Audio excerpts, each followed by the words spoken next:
VR TV Telugu news కి అందరూ subscribe చేయాలని కోరుచున్నాను.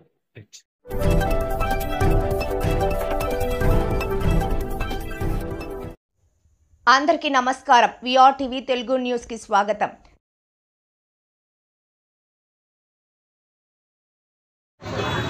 ఈరోజు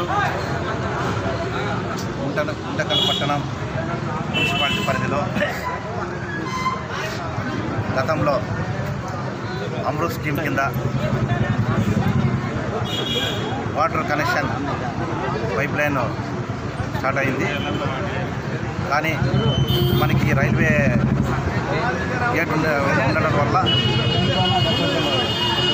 అది రైల్వే లైన్ క్రాస్ అయ్యేదానికి ఒక పైప్ లైన్ తీసుకొని దాదాపుగా 70 లక్షల గ్రాంట్తో, మున్సిపాలిటీ గ్రాంట్తో ఈరోజు ఈ వర్క్ని స్టార్ట్ చేయడం జరిగింది.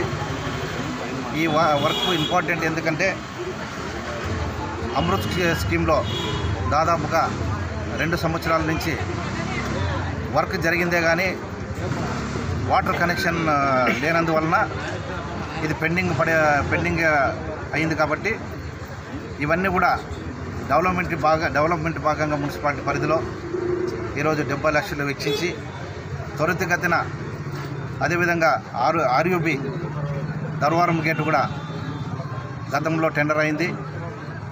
గతంలో టెండర్ అయినా కూడా కొన్ని కారణాల వల్ల నిలబడిపోయిన పరిస్థితుల్లో మొన్ననే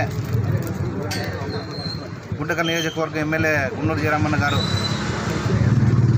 మాట్లాడి దీనికి ల్యాండ్ ఎక్విజిషన్కి డబ్బులు కావాలని చెప్పి అన్నప్పుడు దాదాపుగా రైల్వే నుంచి వాళ్ళ పరిధిలో బెనిఫిషియర్కి ఏమైతే వాళ్ళ స్థలాన్ని కోల్పోయిన పరిస్థితుల్లో దాదాపుగా 1,80,00,000 రైల్వే ఇస్తుంది.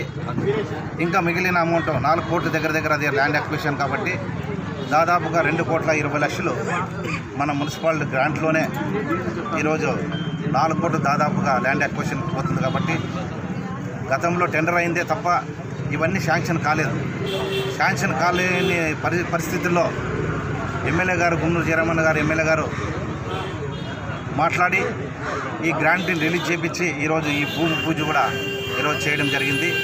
ఈ సమస్య, నీటి సమస్య అనేది దాదాపుగా సత్యనారాయణపేట దాదాపుగా ఎస్ఎస్ ట్యాంక్, ఓవర్ హెడ్ ట్యాంకులకి ఒక 2 ట్యాంకులు కూడా అమృత్ స్కీమ్లో నిర్మించారు. కానీ దానికి వాటర్ కనెక్షన్ లేక శిథిల వ్యవస్థలో ఉన్న సందర్భంగా ఈరోజు ఈ వర్క్ స్టార్ట్ అయిన తర్వాత పూర్తిగా సత్యనారాయణపేటకి కూడా నీళ్ళు ఇచ్చే అవకాశం ఉంటుంది. కాబట్టి త్వరితగతిన ఇది డైరెక్ట్ ఎస్ఎస్ ట్యాంక్ నుంచి కూడా పంపింగ్ జరుగుతుంది. కాబట్టి సత్యనారాయణపేటకి నీటి సమస్య కూడా పూర్తిగా తీరుతుంది. అదేవిధంగా నెక్స్ట్ ఇంకా 15-20 రోజుల్లో కూడా ఆర్యూబీ ధర్వారం గేట్ కూడా స్టార్ట్ అయిపోతుంది.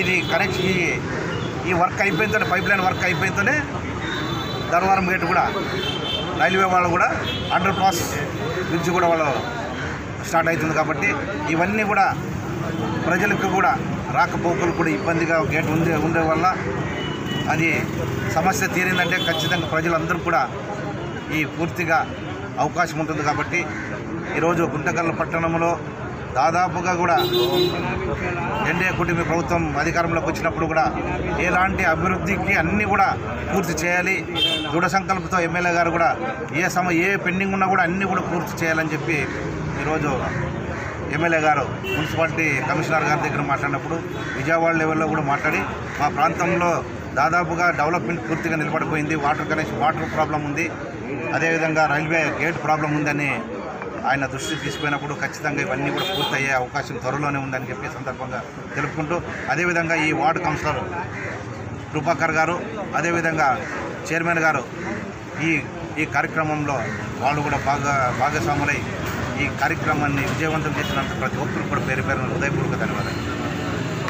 మేడం గారికి, అలాగే గుంటకల్ ఇన్ఛార్జ్ నారాయణ సమన్న గారికి, కమిషనర్ గారికి, ఎంఈ గారికి, ఇక్కడ విచ్చేసిన తెలుగుదేశం కూటమి సభ్యులందరూ కూడా పేరున నా హృదయపూర్వక నమస్కారాలు.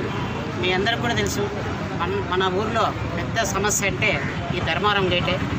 ఈ ఓటర్ లైను, ట్రావెలర్స్ బంగ్లా, ఎక్కడి నుంచి రావాలన్నా కూడా ఈ ధర్మారం గేటు వేస్తే ఆ రైళ్ళు పోయి వచ్చేదానికి సుమారు అర్ధగంట సేపు పడుతుంది.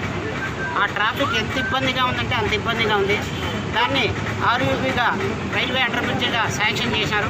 కాకపోతే దానికి 4 కోట్ల రూపాయలు నిధులు కావాల్సి వస్తుంది. అప్పుడు మన మున్సిపాలిటీ వాళ్ళు రైల్వే వాళ్ళు 1,80,00,000 ఇస్తాము, మిగతా 2,20,00,000 మున్సిపాలిటీ భరించుకోవాలని వాళ్ళు లెటర్ పెడితే దాన్ని ఎమ్మెల్యే గారు, ఎంపీ గారు పోయి అక్కడ కమిషనర్ గారు కూడా వీళ్ళంతా, చైర్మన్ గారు కూడా వీళ్ళంతా పోయి రైల్వే డిఆర్ఎంని మాట్లాడితే మాకు రావాల్సిన బకాయిల్లో మీరు ఆ 220 కూడా ఇస్తే మేము ఇమీడియట్గా అక్కడ 4 కోట్లు వెచ్చించి అక్కడ ఉండే స్థలదాతలకి వాళ్ళందరికీ కూడా ఇచ్చి ఇమీడియట్గా దాన్ని కార్యక్రమం పూర్తి చేస్తామన్నప్పుడు వాళ్ళు లేదు, మాకు రైల్వేలో ఇప్పుడు అమౌంట్ ఇచ్చేకి లేదు అంటేనే వెంటనే ఎమ్మెల్యే గారు ఆ విషయాన్ని మన గౌరవ చంద్రబాబు నాయుడు గారికి తీసుకుపోయి ఆ 2,30,00,000 కూడా మనకు మున్సిపాలిటీ నిధుల ద్వారానే ఇమీడియట్గా దాన్ని శాంక్షన్ చేసేకి అవకాశం కల్పించినారు. ఎమ్మెల్యే గారికి ధన్యవాదాలు చెప్తూ ఆ ఎమ్మెల్యే గారు ఆ విషయం చెప్పడం వల్ల ఎక్కడైతే గేట్లెస్ ట్రైన్ కావాలని చెప్పి మొత్తం స్టేట్ వైడ్ కూడా ఎక్కడైతే గేట్లకి ఇబ్బంది ఉందో అక్కడంతా కూడా మున్సిపాలిటీ నిధుల నుంచి ఇవ్వాలని చెప్పినారు. మన ఊరు నుంచి మొత్తం స్టేట్ వైడ్ కూడా గేట్లకి ప్రాబ్లం లేకుండా అయిపోయింది.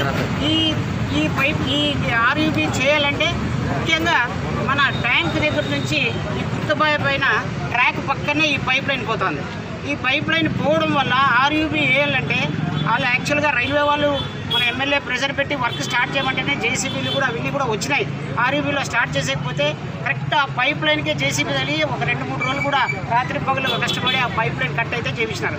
వాళ్ళు ఒకటే చెప్పినారు, ఎప్పుడైతే ఈ పైప్ లైన్ క్లియర్ అయితే తప్ప మేము ఆర్యూబీని చేయలేదు అని చెప్పగానే ఎమ్మెల్యే గారు ఇమ్మీడియట్గా దాన్ని మన మున్సిపాలిటీ కౌన్సిల్లో కలెక్టర్ పర్మిషన్ తీసుకొని 76 లక్షలు, సుమారు 76 లక్షల రూపాయలు ఈ పైప్ లైన్ వరకు ఇప్పుడు ఇది ఇటు పోయి మన పోలీస్ కాంపౌండ్లో పోయి వీరేష్ కుమార్ సర్కిల్ అలాగే తేజ స్వీట్స్ అట్లా పోయి మన గుంతపాయ దగ్గరికి పోయేదానికి ఏర్పాటు చేశారు.